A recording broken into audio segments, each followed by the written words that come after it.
హ్మ్. Yes. Okay. Yeah! Lakshmikanth గారు good morning. వారికి ఏదో సిగ్నల్ ప్రాబ్లమ్ వచ్చినట్టుంది.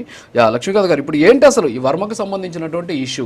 నిన్న మీ పార్టీకి సంబంధించినటువంటి నాగబాబు గారు కూడా అక్కడికి వెళ్ళినటువంటి పరిస్థితి. ఏంటి అది కాకతాళీయంగా వెళ్లారా? లేకపోతే ఈ ఇష్యూ నేపథ్యంలో అక్కడికి వెళ్ళేసి ఏదన్నా ఒక రకమైనటువంటి సీన్ క్రియేట్ చేసేటటువంటి ప్రయత్నమా? లేకపోతే అక్కడ ఉన్నటువంటి నాయకులకి భరోసా ఇచ్చేటువంటి ప్రయత్నం మేము ఉన్నాం మీ వెనక అని చెప్పేసి చెప్పేటటువంటి ప్రయత్నం ఎందుకని నిన్న నాగబాబు గారు అక్కడికి వెళ్ళారు? నెంబర్ 1.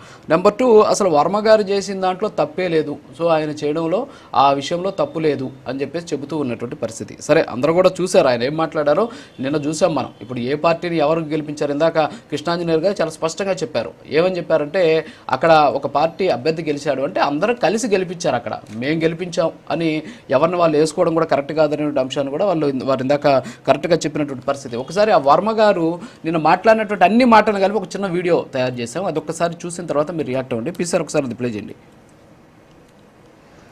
ఓటమిలో ఇటువంటి తెచ్చుకోకూడదు.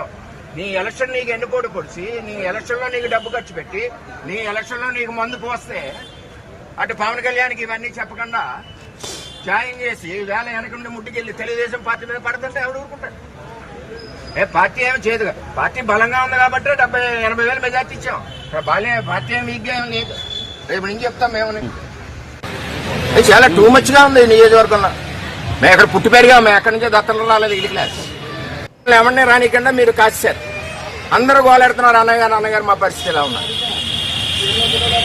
మీరు కొత్త టీం అంతా వచ్చేసి మీద పడిపోతున్నారు.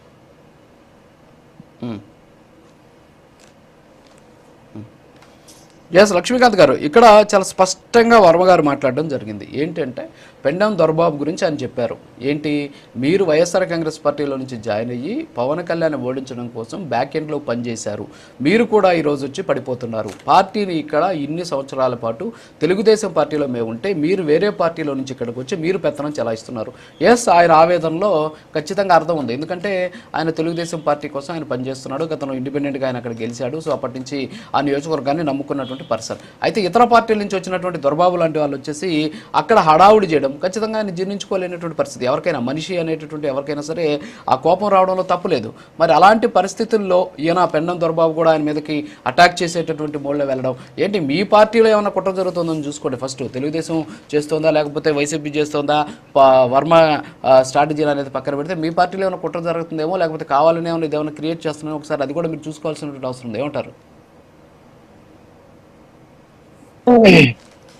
సార్? ముందుగా మీకు ప్యానెల్లో సభ్యులకి నమస్కారం సార్. నా వాయిస్ క్లారిటీ అండి? క్లారిటీగా ఉంది, మాట్లాడండి. యా